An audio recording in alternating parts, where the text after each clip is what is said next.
ये है talks news network और आप देख रहे हैं पॉलिटॉक्स, राजनीति का कच्चा चिट्ठा।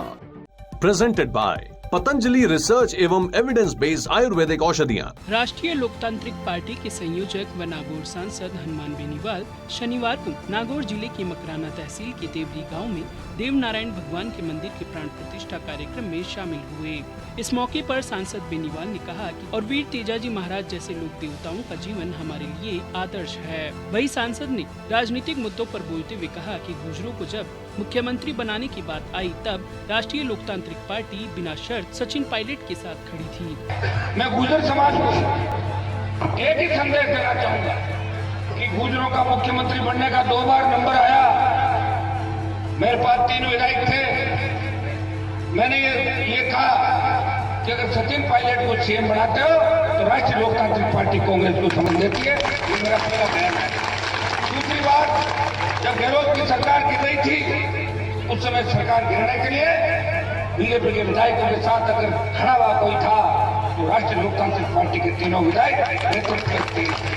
हमने ये कहा था, प्रेस वालों ने मुझे पूछा कि आप जो झाड़ सीएम की बात करते थे, मैंने कहा गुर्जर भी हमारे भाई है, पहले ये बढ़ जाए उसके बाद हम मर जाएंगे, हमें कोई देरी नहीं हो आने वाले।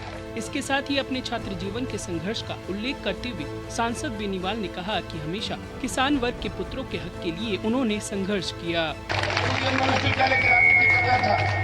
उस समय की बात बताता हूँ आपको। उस समय ज्यादातर विद्यालय के अध्यक्ष या तो शहरी वर्ग के लोग बनते थे या वो दूसरे लोग बनते थे जिनका हमारा किसानों का दूर दूर का नाता रिश्ता नहीं। लेकिन जब हम लोगों ने शुरुआत करी, संघर्ष की, लड़ाई की, उसका परिणाम ये निकला कि एक के बाद एक तमाम किसान कौम, गुर्जर, मीणा, यादव, जाट, शेड्यूल कास्ट और अभी विद्यालय के अध्यक्ष कोई शेड्यूल कास्ट की बेटी है, ये संघर्ष का ही परिणाम था कि धीरे धीरे हमारे लोग आगे बढ़ गए। इस दौरान सांसद बेनीवाल ने किसान आंदोलन का भी जिक्र किया और कहा, मेरा तो एक ही मकसद है, मैं तो सत्ता को बार बार ठोकर मार रहा हूँ।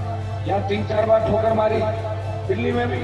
जब देश का किसान तकलीफ के अंदर था, उत्तर प्रदेश, पंजाब, हरियाणा के किसानों ने मुझे कहा, हनुमान जी आप किसान के बेटे हो, आप मोदी जी का साथ छोड़ दो तो किसानों की मांगे मानी जा सकती है। मैंने कहा मेरे साथ छोड़ने से अगर किसान कौम की जीत होती है तो शाहजहांपुर बॉर्डर पे 1 लाख आदमियों के साथ गया, एनडीए को ठोकर मार के तो 70 दिन तक कोई शासक बैठा तो नागौर का सांसद हनुमान बेनीवाल था।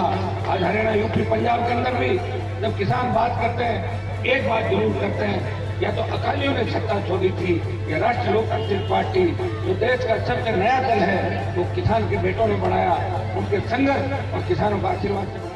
कार्यक्रम के दौरान आरएलपी मुखिया और सांसद हनुमान बेनीवाल ने रीट सहित विभिन्न भर्तियों के आउट हुए पेपर का जिक्र करते हुए कांग्रेस सरकार को कटघरे में खड़ा किया। वहीं कोरोना काल में विश्व स्वास्थ्य संगठन के आंकड़ों के अनुसार भारत में हुई मौतों का जिक्र करते हुए बेनीवाल ने कहा कि राज्य व केंद्र दोनों सरकारें कोरोना काल में जनता के जीवन को बचाने में विफल नजर आई। इसके साथ ही सांसद बेनीवाल ने एक बार फिर जल्द ही जोधपुर में बड़ी रैली करने की बात दोहराई। युवाओं को संबोधित करते हुए सांसद बेनीवाल ने कहा कि युवाओं में बढ़ती नशे की प्रवृत्ति चिंता का विषय है। सांसद बेनीवाल ने युवाओं से अपील करते हुए कहा कि नशे की लत से दूर रहें। देवरी जाते समय तोशीना गांव में स्थानीय लोगों ने सांसद हनुमान बेनीवाल का जोरदार स्वागत किया। इस अवसर पर सांसद बेनीवाल ने कहा कि शोषित और पीड़ित तबके को साथ लेकर मिशन 2023 को पूरा करना है।